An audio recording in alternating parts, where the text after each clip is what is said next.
l'UFDG. On essaie donc de comprendre ce matin avec Amadou Negueba. Amadou, quand est-ce que vient le président de l'UFDG? Et puis c'est pendant que vous préparez son arrivée, dit-on, triomphale, qu'il y a une défection du côté donc, de l'ANAD. Beaucoup de partis politiques, on parle de 7, et la tête qui nous semble être familière, c'est bien la tête de Francis Saba de l'UJDD, qui n'est pas quand même un poids non des moindres à l'ANAD. Qu'est-ce qui se passe finalement? Ben, écoutez, à ce qui concerne le retour du président de l'UFDG, le prochain président de la République... On a vu que tous les profils sont écoutez, je dis, à ce qui concerne le retour triomphal du prochain président de la République, M. Cellou Dalein Diallo, le candidat naturel du peuple, il sera de retour au Bercail après une année d'absence. Ça se prépare. Je pense que les Guinéens sont informés. Les Guinéens, d'ailleurs, ont sollicité à ce que cet homme soit de retour. Et cette demande a été acceptée. Le président de l'UFDG, il a fini sa tournée à l'extérieur. Il sera de retour pour qu'ensemble, qu'on organise une transition apaisée et réussie dans l'intérêt général du peuple de Guinée. Maintenant, quand vous parlez de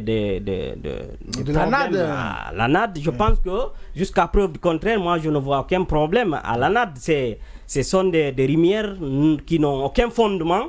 Encore une fois, je suis conscient d'une chose. Depuis sous M. Alpha Condé, la volonté était de mettre fin à cette alliance politique et électorale pour isoler, parce que la volonté c'est d'isoler cet homme, parce que nous savons tous aujourd'hui, mais malheureusement c'est cette volonté, c'est cette démarche qui continue sous le CNRD, nous comprenons cela, mais ce que je veux dire, on ne peut pas isoler un président d'un parti politique qui a plus de 53% de la population guinéenne derrière lui. On ne peut pas du tout. Il faut que les ancêtres détrompent. Il faut que les autorités, parce que nous pensions, les autorités de la transition, leur mission était d'organiser des élections libres et transparentes et partir. Mais malheureusement, ce n'est pas le cas aujourd'hui. Nous voyons des démarches nocturnes, des démarches qui ne sont pas à l'avantage du peuple guinéen. Ils continuent à débloquer des millions et des milliards pour démarcher d'autres acteurs. Mais cela ne fera absolument rien. Par rapport à ce qui se passe à l'UFDG. Par rapport à l'arrivée de Elhadji Cellou Dalein Diallo, vous êtes je ne vais impatient. pas trop commenter. Pourquoi? Il revient chez lui. D'accord. Bon, je ne sais pas pourquoi il a quitté.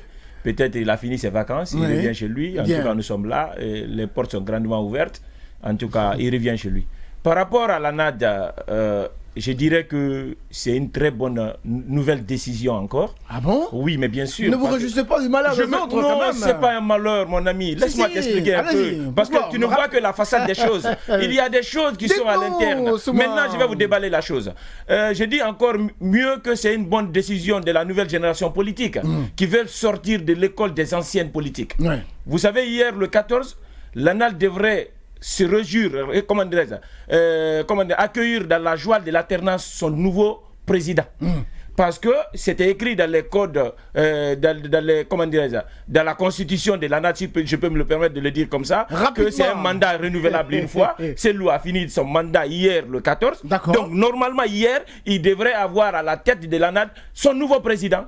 Donc nous voyons que quelqu'un qui prône pour l'alternance démocratique, même au sein de son groupe, d'abord il a fait une éternité, et encore une alliance qui a été vraiment créée juste contre le troisième mandat. On se voit encore, il est en train de figer. Mais où allons-nous? Si tu veux faire des règles, toi-même tu n'acceptes pas des règles. Voilà, donc il se peut que... Votre lecture... Non, il faudrait que les jeunes maintenant prennent leurs décisions. C'est leur responsabilité. Ils ont pris, votre lecture maintenant se retirent. Ce qui se passe à l'ANAD. Vous savez, nous, on a un autre regard. Oui, le regard de l'activiste que vous êtes. Oui, que je suis. Mais sauf que ça intervient dans un moment où on ne prépare l'arrivée de Cellou. Voilà, je ne comprends pas. C'est important de le dire. Et je crois que le départ, en tout cas, de ces partis politiques de l'ANAD, ça n'a pas beaucoup plus d'impact. D'accord. Oui, c'est confirmé. On a écouté. C'est confirmé, mon ami. On a les lettres. Il y a des lettres signées, mais mon ami. Il a la parole. C'est ce que tu dis. Il a la parole. Fodé Oussou a dit la même chose. Il a la parole. Il est important. Il a la parole d'être prudent. On va l'écouter, oui. Il est important d'être prudent. J'ai suivi des acteurs qui ont, en tout cas, déjà fait leur départ de l'ANAT. Mais ce qui est important, et quand nous prenons l'ANAT, globalement, l'UFDG, c'est un poids lourd au sein de l'ANAT.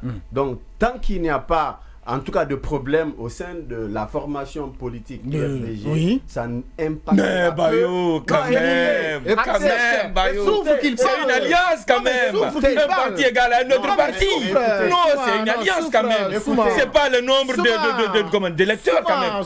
Parti égal à parti dans une alliance. Il n'y a pas à dire qu'il y a un gros nombre quand même, Bayo, quand même. Il faut connaître les principes. Parti égal à parti dans une alliance. Je le coûte. C'est mon point de vue. Je crois que l'UFDG, en tout cas au sein de l'ANAT, c'est un gros poids.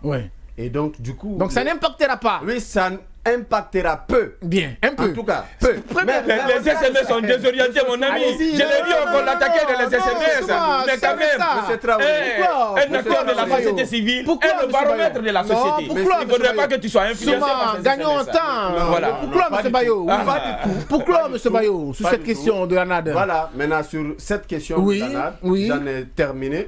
Mais je voulais juste mettre un accent particulier sur le retour, n'est-ce pas, de Cellou en Guinée. Moi, je crois que Cellou, il est en tout cas le leader aujourd'hui qui est cité par la CRIEF. Et donc, du coup, à son retour, il serait très important de répondre à cette invitation de la justice comme les autres leaders l'ont fait pour sa crédibilité. Parce qu'à chaque échéance électorale, en 2010, on a sorti le dossier de Air Guinée. En 2015, la même chose. En 2020, la même chose. Il y a de quoi craindre. Les prochaines échéances électorales, il doit vraiment venir faire face à la justice. Allez-y, allez-y, Mabinti.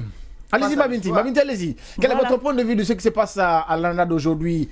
Je dis bravo aux jeunes qui commencent à savoir que il ne faut pas marcher avec les vieux. Attention. Oui.